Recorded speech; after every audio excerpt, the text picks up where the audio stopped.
Hi, my name is Jennifer. Welcome back to my channel. Today I thought I would talk about my reading goals for 2024.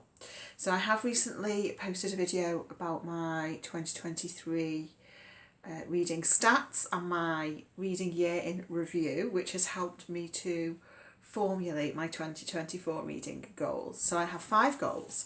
The first 2 are certain aspects of reading that I want to make sure I incorporate into my overall reading diet during the year. The third goal is really the umbrella goal. It's sort of the main goal of the year. And then the final 2 goals are booktuber challenges that I want to participate in during the year. So goal number 1 is rereading. Rereading is something that I really enjoy. It's something I've always done. I set rereading as a goal in 2022. But then I didn't set it as a goal in 2023, and I do feel like my reading for much of the year was lacking in that respect. Even though I ended up rereading 12 books, which is a fair amount, in 2023, I think they mostly sort of took place towards the end of the year, and 2 or 3 of them I read for book club, so they weren't necessarily books I would have sought out to reread.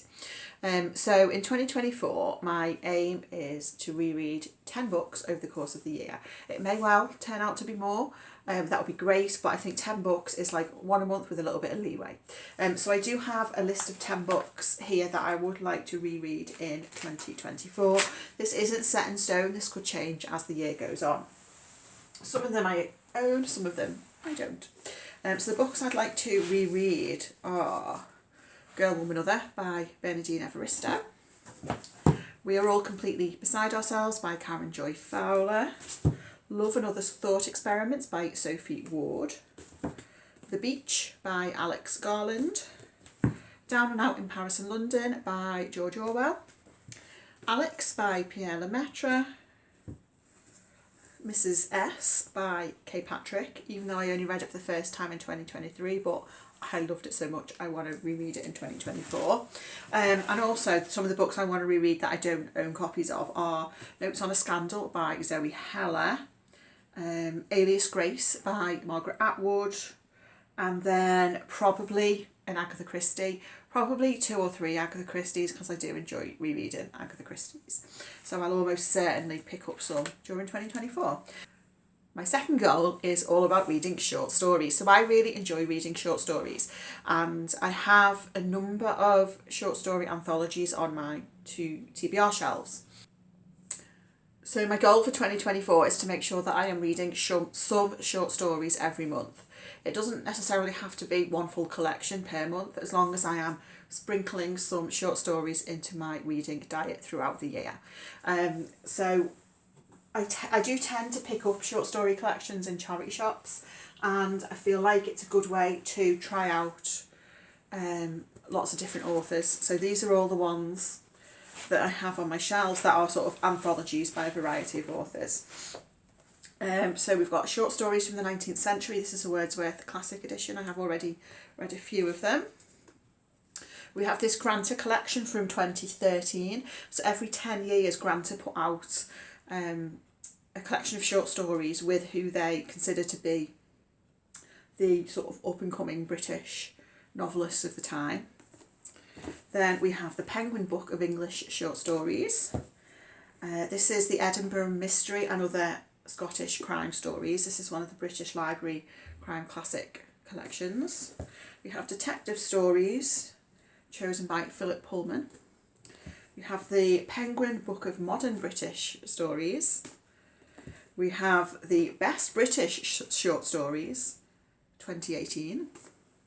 And the World's Greatest Short Stories. So a lot of high claims there. And also, I am still reading this, which is Locked Room Mysteries, a collection edited by Otto Penzler. I have read quite a few of these. It probably doesn't look like I have because the book is so massive. It's absolutely enormous. But those are all the short story collection sort of anthologies that I'll be dipping in and out of throughout the year. Now, goal number 3 is the main goal. It's the most significant goal, and it is the booktuber standard goal of read from my TBR shelf. Now you may think that this goal slightly contradicts the first goal of rereading, but I don't think it does. I think both goals can exist simultaneously. So reading from my shelves. So most of these books that you see behind me are to be read. This bookshelf is double stacked. The ones at the back, I pretty much have read all of them. The ones at the front, not on the bottom layer that you can't see, but these ones are TBR, and all this shelf here behind me is TBR. So I had to look at how many books I have on there, and there's around 151. When I was adding up the books the other day, I added them up and then remembered none of my advent calendar books had made it to the shelf, so they had to be added in. Then I remembered I had a stack of books down here that I hadn't included, so they had to be added in. I think it's around 151 unread books. Now, I don't mind being surrounded by unread books. I find it quite comforting to see a lot of books on my shelf that haven't been read and that are waiting to be read. However, some of these books have been on my shelf for a long time. I think there's 2 that have been on there for over 10 years. And most of them, I think, have been there for between sort of 1 to 3 years, maybe. But when I look at my shelf, there is a lot of books that I have no idea why I haven't picked them up yet. I have a couple of examples for you here. Last Christmas, i.e. Christmas 2022, I asked for this book, and I got this book for Christmas, and it's The Tattoo Murder by Akamitsu Takagi. It's a Japanese mystery novel. Have I read this book yet? Over a year later, I have not, for no good reason. Another example, this is one that I got in my advent calendar. I hope it was in 2022. There's a chance it could have been the year before. Could it have been the year before? I don't know, but it's definitely at least a year old. The Long Way to a Small Angry Planet by Becky Chambers, which is super well loved. I've wanted to read this for ages. Like, why have I not picked this up yet? And there are so many examples of books like this on these shelves. So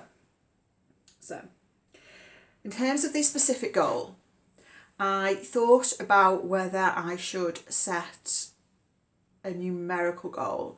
So for example, I've got 151 books on those shelves. Do I want to say I want to get it down to below 100 by the end of the year? Do I want to say I want to read a certain number of books from the shelf per month, say five a month, for example?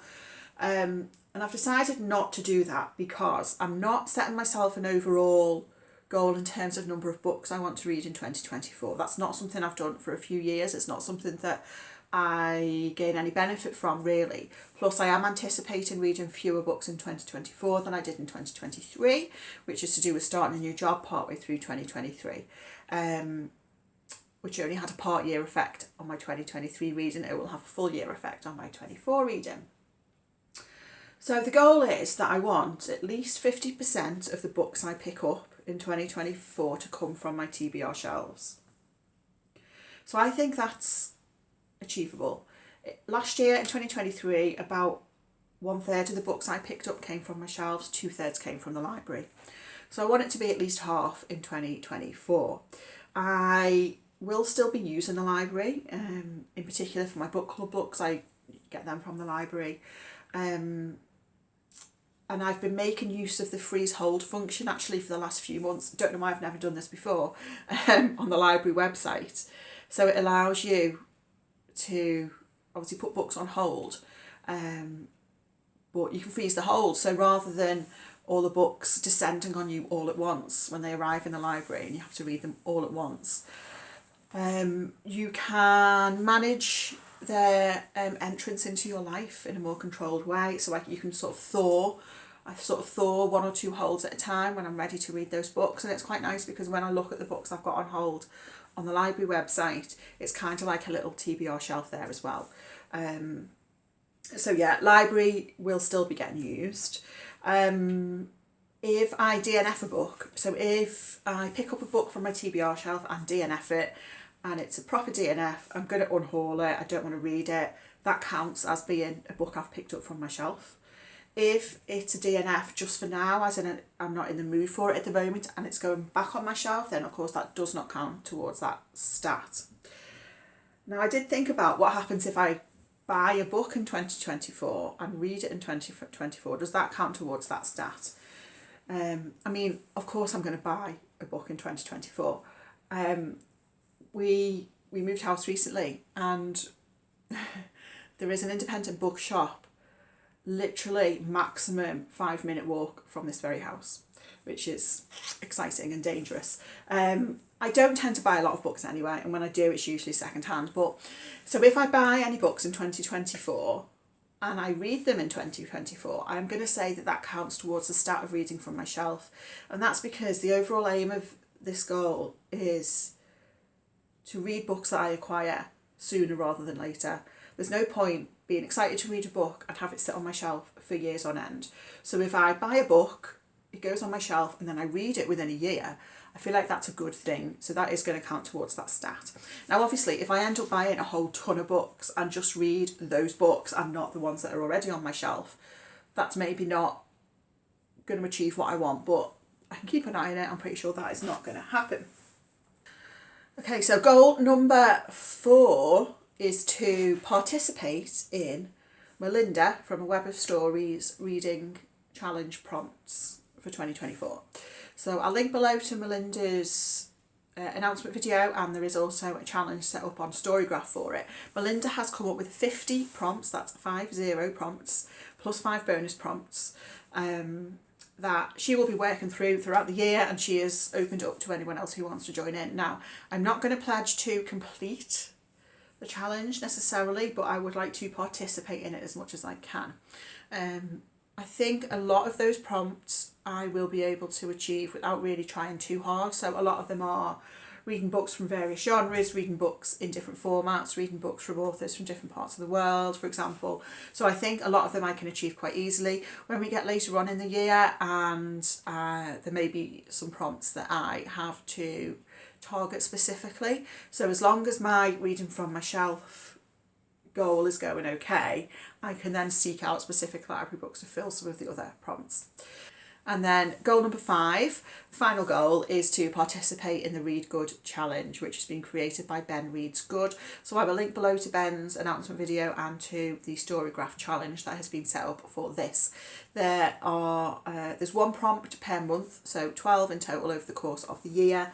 I've gone through the list, and I think there's about 6 or 7 that I can quite easily pick a book from my TBR shelves to fulfill the prompt. There are 1 or 2 prompts which will be very easy for me. I'll have a whole host of books I could pick. So for example, one is like read a book in translation. I've got loads of translated books on these shelves. There are a few prompts that I may need to think more carefully about. Annoyingly, the first prompt, so for January, it's Annuary, read a book by an author called Anne. And would you believe it? None of these books on these shelves behind me that I haven't yet read are by authors called Anne. I mean, what are the odds? But I have got a library book out for this one, because I did want to read this year anyway, and it's Commonwealth by Anne Patchett, so that'll fit for that. But yeah, I'm looking forward to participating in both of those reading challenges. As I say, not necessarily going to commit to completing them all, but I'm definitely going to see how much I can achieve. So those are my reading goals for 2024. I mean, my main goal really is just to enjoy what I'm reading, which is always like the main goal in life. So let me know what your reading goals are for 2024 if you have any. Thank you for watching, and I'll speak to you again very soon. Bye.